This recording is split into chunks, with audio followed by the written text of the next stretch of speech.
Selamat siang, sampai berjumpa kembali. Selamat berjumpa kembali. Pada hari ini saya akan mempresentasikan singkat saja safety introduction in building and its facilities. Jadi dengan fasilitasnya. Kalau di dalam bahasa Indonesia disebut dengan keselamatan kerja pada bangunan dan fasilitasnya. Sebelum saya teruskan, mohon Bapak Ibu subscribe agar memastikan kalau ada materi-materi baru Bapak boleh mendapatkannya. Menurut standar federal USA terhadap bangunan dan fasilitasnya, kalau kita lihat dari sisi keselamatan kerja, kita kategorikan sebagai berikut. Masalah-masalah keselamatan kerja yang disebut dengan permukaan untuk jalan dan bekerja di bangunan itu, atau dalam bahasa Inggris disebut dengan walking and working surface. Yang kedua, means of escape, artinya apakah bangunan-bangunan itu punya sarana penyelaman diri.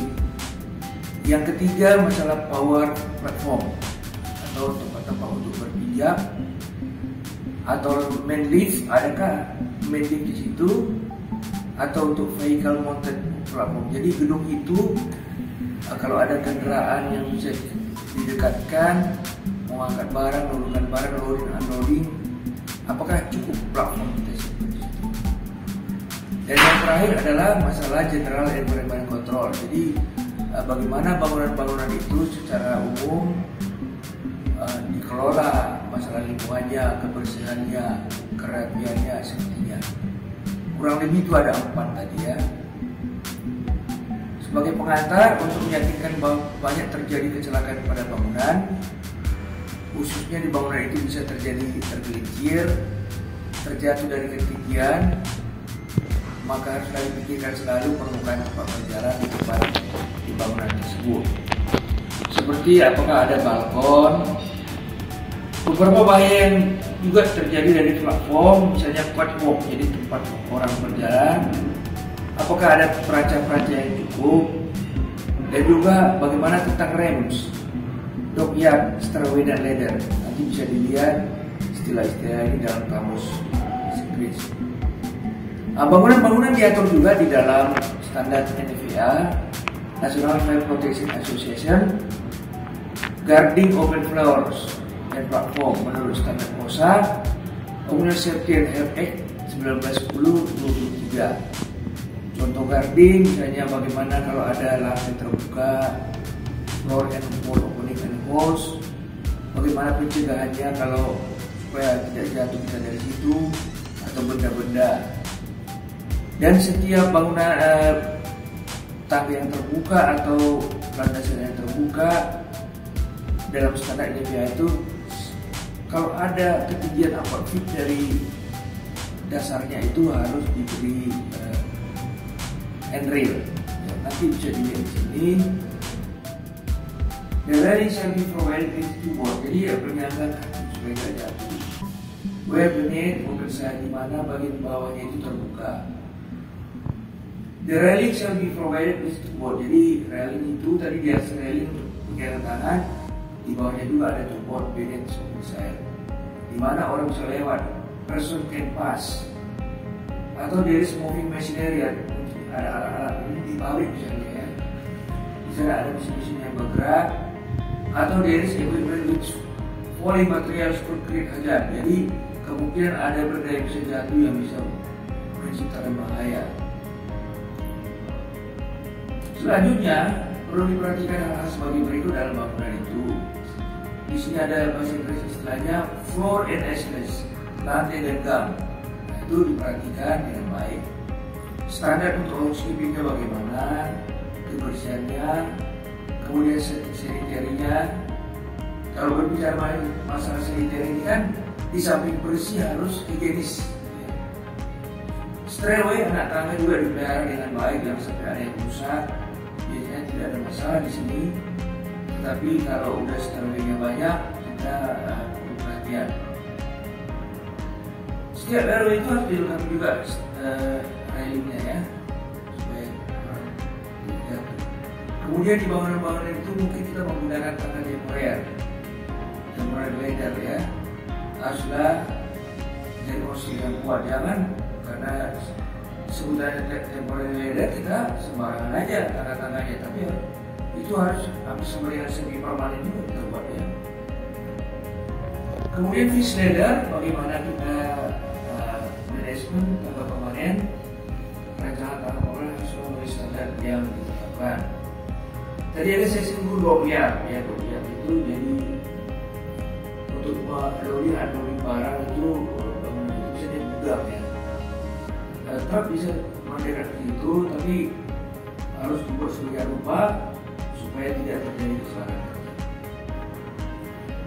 Yang selanjutnya adalah yang perlu kita perhatikan dalam bangunan itu means of escape, jadi sarana untuk menyelamatkan diri. Dalam sarana menyelamatkan diri ini ada yang disebut dengan bagaimana cara kita keluar, itu the way of exit. Itu harus kita pikirkan. Caranya itu sendiri bagaimana, the exit itself, kemudian the way of exit discharge, kemana kita harus melarikan diri, menyelamatkan diri ya. Ada bangunan yang rapat-rapat, nggak ada lagi tempat untuk kita menyelamatkan diri. Nah, itu harus perlu diperhatikan. Sebagaimana gambaran yang perlu dipikirkan adalah bagaimana bentuk titik pada bangunan, apakah secara kontinu bersambung, ataukah ada hambatan-hambatan, pintu-pintu interferen dan sebagainya, itu harus dipikirkan ya. Intervening room, apakah terkunci pintunya? Kalau dari segi safety harus terbuka ya. Beberapa hal yang diperlukan untuk menyelamatkan diri adalah means of escape, jumlah lebar gang ya, ini ada ukuran nanti untuk anak orang dibutuhkan lebar 20 mm, koridor gangnya bagaimana 1 meter, kemudian tempat berlarinya hanya boleh untuk 40 meter maksimum ya. Kemudian stairway, tangga tadi sudah saya singgung, lebarnya kurang lebih 800 mm dan ada pintu yang harus fire resistant. Pintu-pintu sebaiknya digunakan sliding door dan closing device, jadi dia menutup sendiri ya. Kemudian kita akan beri signal kemana kita harus melarikan diri dari exitnya ya. Kemudian di situ dilengkapi dengan emergency lighting, jadi lampu emergency yang hidup setiap saat. Di bangunan juga perlu kita perhatikan masalah illumination, penerangan yang cukup agar orang tidak kecelakaan kerja. Pencahayaan, kemudian misalnya kalau di pabrik, di gudang, bagaimana fogging tidak menabrak, penerangannya cukup. Di sini ada syaratnya lumens per square foot. Setiap ada tanda keluar, exit tidak diberi penerangan yang cukup, sebenarnya 5 foot candle. Platform itu semacam podium ya. Maintenance platform perlunya perencanaan awal untuk aktivitas platform ini. Ketika kita membangun, apakah bisa dimasukkan alat berat untuk perawatan, bagaimana melakukan perbaikan jika suatu bangunan perlu diperbaiki. Nah itu dua hal yang sudah perhatikan. Kalau bangunan modern telah merancang itu sudah bangunan dirancang. Untuk peralatan bangunan biasanya digunakan platform atau power platform, jadi platform yang bisa bergerak ya. Maka platform tersebut adalah kuat dan aman. Walaupun sudah menggunakan platform ini, pekerja juga disarankan sebagai safety belt. Platform tersebut dilengkapi dengan wire rope, jadi wire rope namanya tali wire dari kabel baja sehingga bisa naik turun. Ada bahaya yang bisa muncul jika bersinggungan dengan kabel listrik, nanti perlu diperhatikan. Maka harus jalankan jarak yang aman dari kabel listrik. Macam-macam fasilitas di dalam bangunan. Elevator mungkin ada elevator, bagaimana ketinggiannya, elevasinya. Elevator juga mengandung bahaya, bisa jatuh, orang terjepit di sana. Perlu pemeriksaan rutin.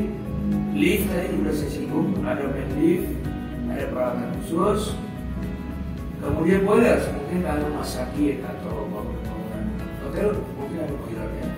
Itu ada peraturan dari Nagar yang mengatakan kita harus melakukan pemeriksaan rutin, inspection rutin. Interval pengujian yang diperlukan oleh boiler dan pressure tersebut diperhatikan. Pemeriksaan yang dilakukan oleh qualified inspector. Ada tanggung jawab safety dan health manager untuk mengatur masa pengujian pada kedua alat ini sehingga benar-benar yakin keamanannya. Kemudian yang terakhir adalah General Environment Control. Yang dimaksud di sini adalah bagaimana seluruh bangunan fasilitas dikelola secara baik dari segi kebersihan, kerapian, higienis, bebas dari potensi bahaya dan penyakit akibat kerja. Untuk itu diperlukan manajemen housekeeping yang baik. Salah satu contoh masalah sanitasi. Kemudian sanitasi mungkin ada langsung untuk para pekerja itu juga perlu dipelihara dengan baik dan diawasi dengan ketat. Summary sebagai kesimpulan, safety in building and facility perlu dipelihara secara terus-menerus. Keselamatan bangunan menjadi prioritas utama agar terhindar dari kecelakaan kerja dan bekerja bagi para pekerja yang merawat gedung tersebut dan juga bagi para pengunjung. Demikianlah presentasi singkat ini kami sampaikan. Nanti bisa kita bertambah lagi yang lebih spesifik apabila Bapak Ibu menginginkannya. Kami dari BGM mengucapkan banyak terima kasih atas perhatian Bapak Ibu sekalian. Saya ucapkan terima kasih.